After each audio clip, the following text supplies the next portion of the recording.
Earth is over 4.5 billion years old. In that time, it has endured countless cataclysms. Volcanoes have reshaped continents. Ice sheets have swallowed entire regions, then vanished. Yet through it all, life has found ways to survive. Humanity, with just over 300,000 years of history, is a fragile newcomer. More than once, our species has stood on the edge of extinction, not because of war, but because of forces far beyond our control. Climate, disease, and disaster. There were moments when only a few thousand humans remained alive. A survival bottleneck, where one small change could have ended our story forever. What were these ancient threats that nearly erased us, and what dangers still lie ahead?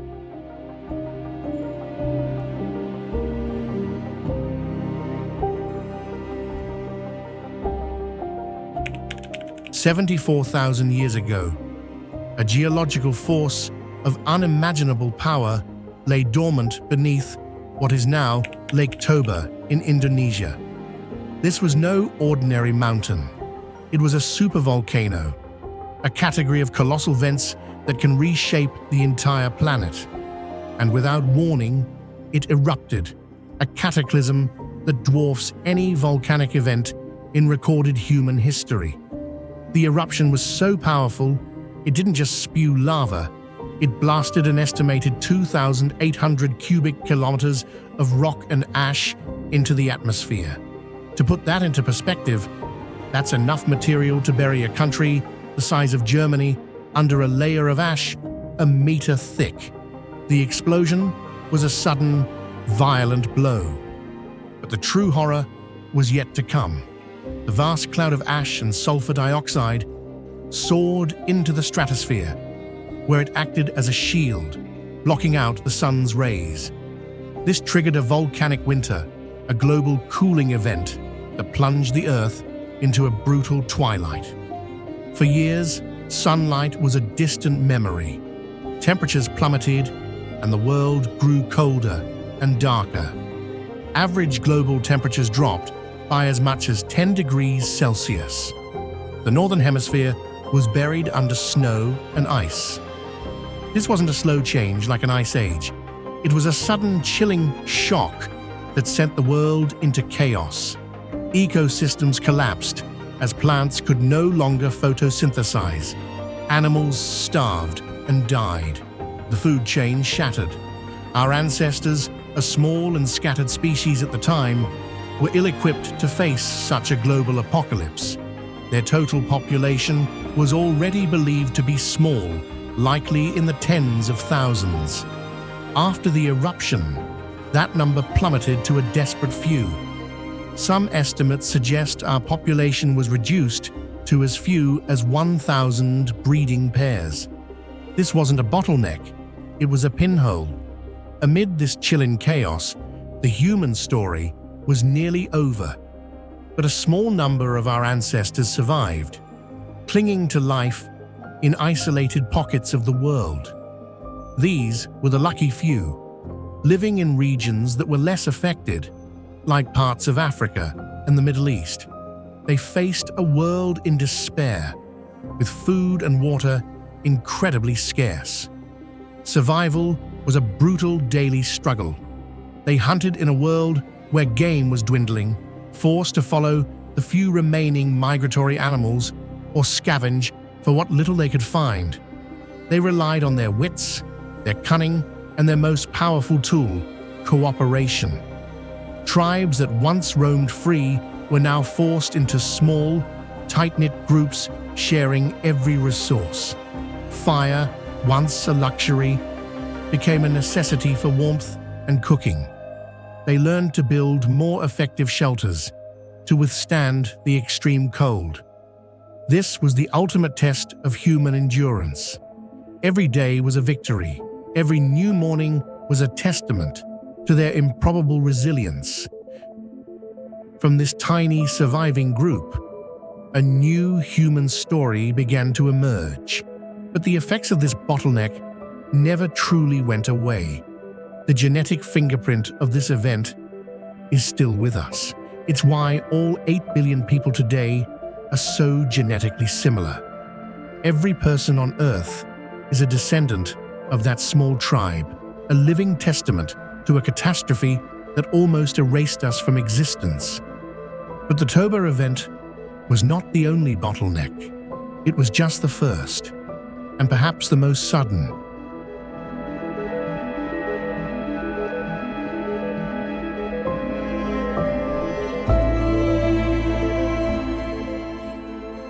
The Toba super eruption was a sudden, violent blow, a devastating sprint of survival. But after that cataclysm, humanity faced a new kind of bottleneck, a challenge that didn't come in a flash of fire and ash. It was a slow-motion disaster, a brutal, relentless cold that stretched for millennia.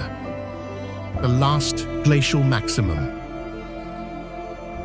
Starting around 20,000 years ago, massive ice sheets expanded from the poles, growing to be miles thick and covering vast portions of the northern hemisphere. These glaciers weren't just frozen landscapes, they were living monsters, grinding down mountains and carving out valleys as they advanced. Global sea levels dropped by over 120 meters as the Earth's water was locked away in immense sheets of ice.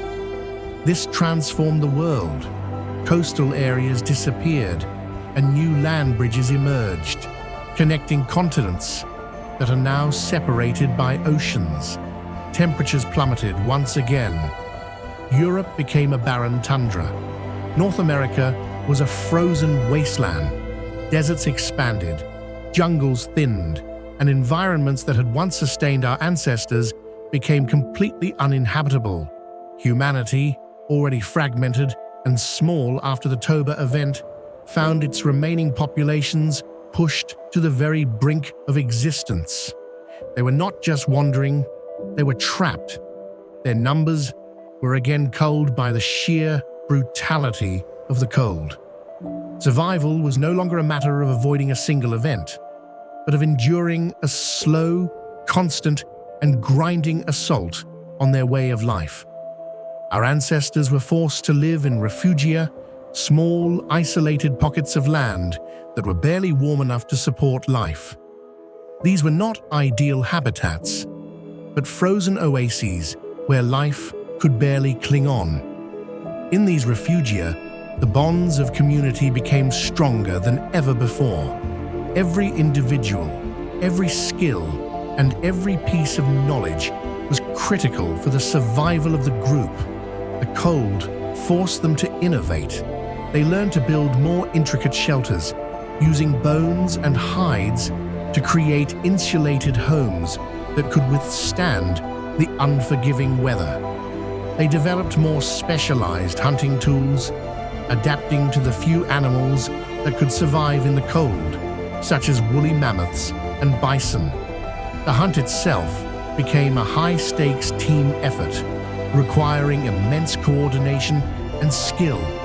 They mastered the use of every part of their prey, from the meat for sustenance to the fat for fuel, and the bones for tools and art. This was a marathon of survival, a test of patience, resilience, and ingenuity that lasted for thousands of years. And just like the Toba event, this grinding cold created another bottleneck, a secondary filter that shaped our genes and our will to survive. The survivors of this era passed on a set of genes that were not just about strength, but about an unyielding will to adapt. It's a legacy that lives on within us, a reminder of our profound ability to endure even when hope seems lost. But these ancient threats were not the only forces that nearly erased us. Throughout history, a different kind of bottleneck has emerged, one not born from fire or ice, but from a biological enemy far smaller than us.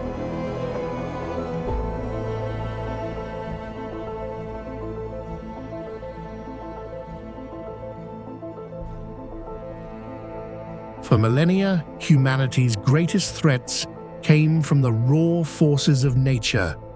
But scattered throughout our history, a different kind of bottleneck has emerged, not from fire or ice, but from a silent, invisible enemy. This threat was microscopic, and it proved to be just as deadly as any supervolcano or ice sheet. Our first recorded encounter with this enemy came in the 6th century, during the reign of the Byzantine Emperor Justinian. A plague caused by the same bacterium that would later cause the Black Death, Yersinia pestis, emerged from Egypt and spread across the Byzantine Empire. This was a plague of unprecedented scale, turning the vibrant cities of the ancient world into graveyards. In the capital city of Constantinople, it is said that the plague killed up to 5,000 people a day. The disease swept across the Mediterranean, devastating populations in North Africa, the Middle East, and Europe. Entire communities were wiped out. Food supplies were left to rot in the fields, and the world's first global superpower was brought to its knees. When it was over, an estimated 25 to 50 million people were dead, a significant portion of the global population at the time. It was the first biological bottleneck to leave its mark on our history, but it would not be the last or the most brutal. 1,000 years after Justinian, the same microscopic enemy returned, but with a far more terrifying force. In the 14th century, the Black Death swept across the globe, a pandemic of an unimaginable scale. Carried by fleas on the backs of rats, the plague followed bustling trade routes, spreading from Asia to Europe with a frightening speed. This was a different world than the 6th century. It was more connected, more urban, and far more vulnerable to a disease that moved as fast as a sailing ship. What followed was the single most devastating loss of human life in a known historical period.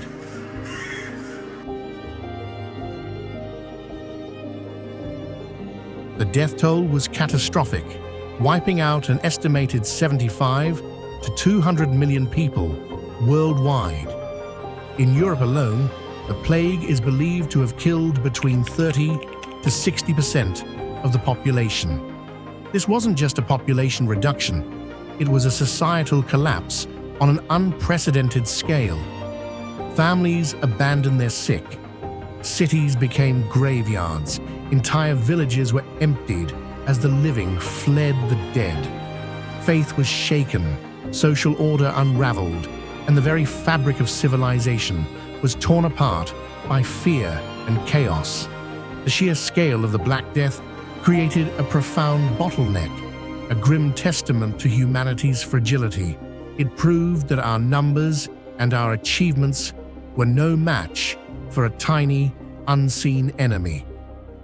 After the Black Death, humanity began to rebuild, creating a more interconnected and technologically advanced world. Many believed that the age of great pandemics was over, that science and medicine had made us immune. But just as our ancestors faced unexpected threats, so did the modern world. In 1918, as the First World War came to an end, a new, lethal strain of influenza emerged, the Spanish flu. This was not a plague from the Middle Ages. It was a modern pandemic that spread with frightening speed, thanks to global travel and mass troop movements.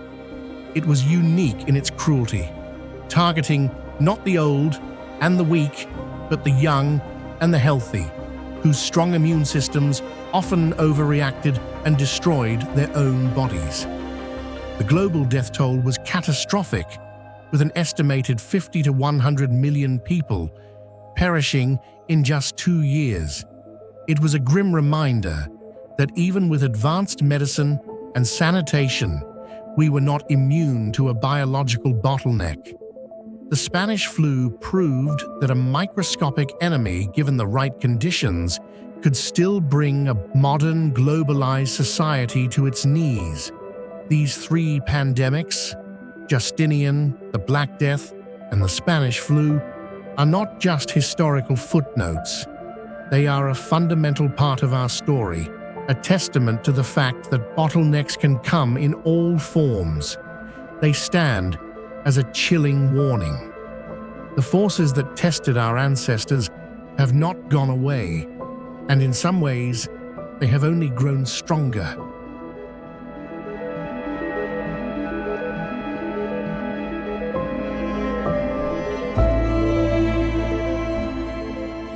The threats that have shaped our history were not limited to a single volcano or a microscopic bacterium.